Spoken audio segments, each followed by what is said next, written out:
Hello friends, hello student, hello aspirant. JEE Mains PYQ के series में हम लोग कवर कर रहे हैं जनवरी सेशन का 2025 के सारे पीवाईक्यू सॉल्व कर रहे हैं। अभी हम लोग कवर कर रहे हैं वेक्टर अलजेब्रा का। ये क्वेश्चन नंबर 6 है, तो चलिए स्टार्ट करते हैं। डिकोड करते हैं, पहले क्वेश्चन को डिकोड करते हैं। तो गिवन में क्या क्या दिया हुआ है, तो पहले देखो डिकोड करो। ये ए एंड बी एंड सी तीन वेक्टर दिया हुआ है। अच्छी बात। तो गिवन में क्या दिया है, गिवन में दिया हुआ है हमारे पास एक वेक्टर दिया हुआ है ए। ए क्या दिया हुआ, टू मैंने I vector plus 2j plus 3k vector. And B vector दिया हुआ है 3i प्लस जे माइनस का के दिया है। एंड जो सी वेक्टर दिया है, सी वेक्टर नहीं पता है, ठीक है ना। अब इसमें सी वेक्टर को कुछ ना कुछ बोलेगा। जैसे सी वेक्टर नहीं दिया तो सच डेट बताएगा कि क्या है सी वेक्टर का रिलेशन। तो एक तो बता रहा है कि सी वेक्टर जो है कोप्लेनर है। किसके किसके साथ कोप्लेनर है, तो कोप्लेनर है किसके किसके साथ, ए के साथ, ए के साथ, और ये क्या हो रहा है बी के साथ। ये इसी में आएगा सी। तो जानते हो ना कि कोप्लेनर से क्या होता है, बॉक्स प्रोडक्ट क्या होता है। अगर तीन वेक्टर कोप्लेनर है तो बॉक्स प्रोडक्ट जीरो होता है, एक तो पता है, ठीक है ना। Coplanar with A and B. अच्छा, ए एंड बी के साथ coplanar if the vector C is a perpendicular to B. अब एक बार अगेन और क्या कह रहा है, एक केस और कर रहा है। एक तो हो गया कि कोप्लेनर हो गया, एंड अगला बात बोल रहा है कि सी जो है परपेंडिकुलर है बी वेक्टर के। अच्छी बात है। तो ये सी डॉट बी क्या होगा, सी डॉट बी क्या होगा, जीरो होगा, या बी डॉट सी का ये जीरो होगा, जो भी बात है। एंड ऑल्सो क्या दिया हुआ है, ए डॉट सी कितना दिया है, 5 दिया है। तो हमको बताना है कि सी का मैग्नीट्यूड बताना कि आखिर क्या हो। ये क्वेश्चन है टोटल, ठीक है ना। क्वेश्चन का पार्ट समझ में आ गया कि पहले दिया हुआ है कि ये पार्ट पूरा यहां तक एक बात समझो। फिर इसमें क्या बोल रहा है कि यहां से यहां तक ये एक और ये एक, फाइनली बात जाके पूछा है यहाँ पे। Okay, no problem. ये सी के बारे में पूछा है, एकदम क्लियर है। चलो, तो क्या किया जाए, बताओ सी का मैग्नीट्यूड निकालना है। तो या तो सी वेक्टर निकालो या कुछ ऐसा लॉजिक लगाओ जिससे सी का मैग्नीट्यूड निकल जाए, ठीक है। ओके, तो सी वेक्टर मान लिया जाए, तो मान लो, अच्छी बात है, मान ही लो क्योंकि कोई और लॉजिक दिख नहीं रहा था। लेट सी वेक्टर को मान लो क्या, एक्स आई प्लस वाई जे प्लस जेड के, कोई दिक्कत नहीं। अब कोप्लेनर है तो इसके साथ क्या होगा, एक यहां से आ जाएगा, बॉक्स प्रोडक्ट जीरो होगा पहला। अरे तीन अननोन है ना इसमें, तो तीन इक्वेशन बनना चाहिए। तो एक क्या होगा, एक्स वाई जेड, पहले इसी को ले लो, ठीक है ना। और हमारे पास क्या हो गया, चाहे ए बी सी लिख लो, कोई इशू नहीं है। पहले यहाँ पे ये रख लो, ए का कंपोनेंट रखो ए वेक्टर का, तो कितना आ जाएगा, 1 आ गया, 2 आ गया, 3 आ गया। ये 3 हो गया, ये 1 हो गया, ये माइनस का 1 हो गया, ये क्या हो गया, जीरो हो गया।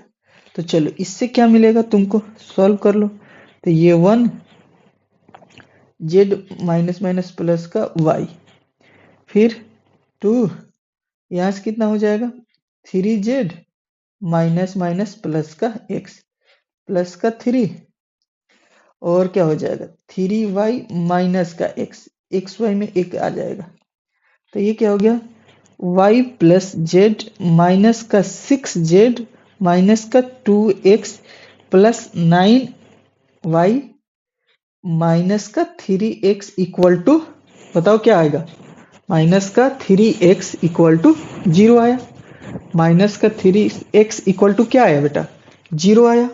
कोई दिक्कत, कोई दिक्कत नहीं होना चाहिए। यहां तक कैलकुलेशन सबको आ रहा है समझ में। अब देखो ना, x देखो कहाँ कहाँ, तो माइनस का 5x, और ये हो गया z भी कहीं है तो माइनस का 5z, और क्या हो जाएगा प्लस का 10y।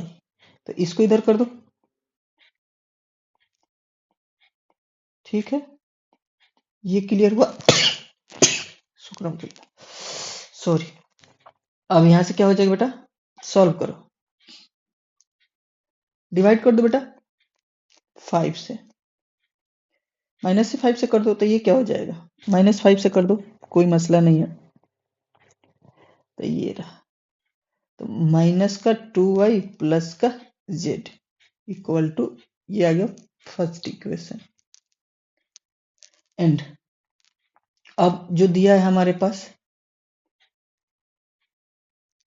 दूसरा, देखो ये जो दिया हुआ था इससे इक्वेशन 1 बन गया। अब एक ये दिया हुआ है, इससे इक्वेशन 2 बनेगा। ठीक है, एक ये दिया हुआ है, इससे इक्वेशन 3 बनेगा। फाइनली सॉल्व कर लेना है। इससे हमको सेकेंड इक्वेशन मिल जाएगा, इससे हमको थर्ड इक्वेशन मिल जाएगा। और 3 इक्वेशन 3 अननोन सॉल्व करके तुम्हारा ये फाइनली हमारा ये मिल जाएगा। देखो क्वेश्चन को एकदम डिकोड कर दिए, ये मिल जाएगा। बोलो हाँ या ना। तो चलिए अच्छी बात है। तो ना बी परपेंडिकुलर है या सी परपेंडिकुलर है बी के, सी परपेंडिकुलर है बी का, तो बी डॉट सी क्या हो जाएगा, 0 हो जाएगा। ठीक है, तो अब यहां से देख लो क्या है, ये जो है इसमें एक्स वाई कर दो, तो क्या हो जाएगा 3x प्लस का y माइनस का z इक्वल टू क्या हो जाएगा 0। ये इक्वेशन 2 हो गया। एंड अब क्या दिया है, a डॉट सी जो दिया हुआ है वो 5 दिया हुआ है, यहां से एक इक्वेशन आ जाएगा। तो a डॉट सी हमारे पास क्या है 5 है, तो ये हो जाएगा, डॉट करेंगे तो x प्लस 2y प्लस 3 का z इक्वल टू 5। ये इक्वेशन 3 आ गया। अब ये 3 इक्वेशन को सॉल्व करो, बस आंसर तुम्हारे हाथ में फाइनली। तो चलो इक्वेशन को सॉल्व कर दो, एलिमिनेट कर दो किसी मेथड से, कोई भी जो तुमको इजी लगे।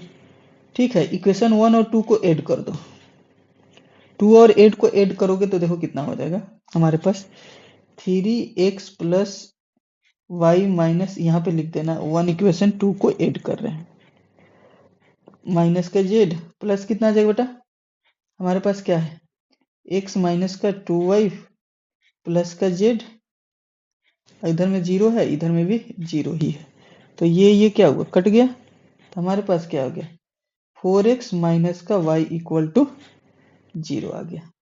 अब एक काम और करो, ठीक है ना, इक्वेशन 2 में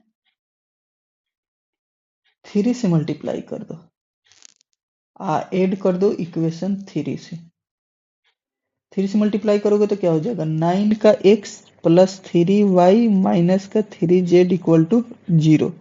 ये रख लो x plus 2y plus 3j equal to 5। कितना आ जाएगा बेटा, ये तो कट गया, एकदम बेसिक से चल रहे हैं, तुम अपना फास्ट कैलकुलेशन करते रहना। 5y इक्वल टू 5, तो कितना आ गया बेटा 2 से कर दो, 5 से कर दो तो 2, यहाँ कितना आ जाएगा y आ जाएगा बेटा, ये आ गया 1। अब ये इक्वेशन हमारा कितना है 4 है, ये इक्वेशन हमारा कितना हो जाएगा 5। ठीक है, अब यहां से तुम सॉल्व करो, ये जो आया इसको सॉल्व करो, तो बिल्कुल सॉल्व कर सकते हो। यहाँ डायरेक्ट y का वैल्यू रख दो ना, इसमें y का वैल्यू क्या रख दोगे, फ्रॉम 4 एंड 5 से चल रहे हैं, तो क्या लिखोगे कि 4x, वहां से y का वैल्यू 4x हो जाएगा, और यहाँ से कितना हो जाएगा 1, तो हमारे पास कितना हो जाएगा 6x इक्वल टू 1, तो x का वैल्यू 1/6। ठीक है, कोई बात नहीं। अब y बराबर कितना आ जाएगा 4x, तो 4 इंटू 1/6, तो कितना आ गया 4/6 ही रहने दो। एंड z बराबर कितना हो जाएगा, तो z बराबर देखो कहीं से भी पुट कर दो, मसला नहीं है, कहीं भी पुट कर दो। क्या है 3x है, 3x प्लस वाई माइनस का z इक्वल टू कितना है 0 है। यहीं पे रख दो। तो ये क्या हो जाएगा, 3/6 4/6 माइनस का प्लस का जेड, तो जेड बराबर क्या हो जाएगा 7/6।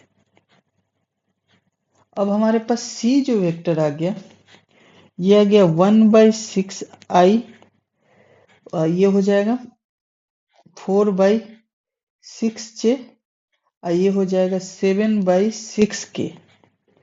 इसका मैग्नीट्यूड निकालना है, ठीक है। तो 1/6 को तो कॉमन निकाल दो, तो i प्लस इसका मैग्नीट्यूड 4j प्लस 7k, तो कितना हो जाएगा रूट में 1 का स्क्वायर 4 का स्क्वायर और ये हो जाएगा 7 का स्क्वायर। तो 1/6 ये हो जाएगा 49 प्लस 16 प्लस का 1, तो कितना हो जाएगा 566।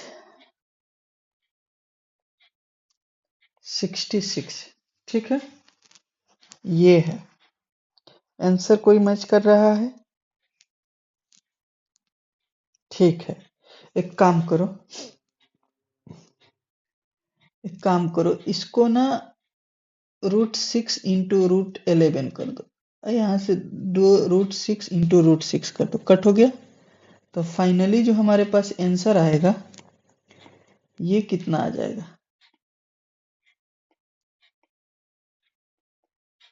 √11/6, √11/, पहला ही ऑप्शन हमारा करेक्ट है। देखो डिकोड तो करना पड़ेगा, कैलकुलेट। देखो मैं तुमको ना ये पूरा स्टेप वाइज दे रहा हूँ सॉल्व, ठीक है ना। तुम इसको एक स्टेप गाइड करके भी सॉल्व कर सकते हो, कोई मसला नहीं है।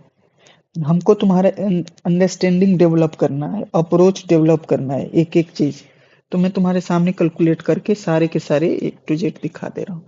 ये इतना है तो करना तो पड़ेगा, अब कर सकते हो, ठीक है। चलो मिलते हैं नेक्स्ट लेक्चर में। Thank you, all the best. इसी तरह प्रैक्टिस करते रहो, खुद से अप्रोच लगाओ, खुद से डिकोड करो। 3 से 4 पार्ट में टूट जाता है, मैक्सिमम 4 पार्ट होता है, मिनिमम 2 पार्ट होता है किसी क्वेश्चन को वेक्टर के डिकोड करने के लिए, ठीक है। All the best.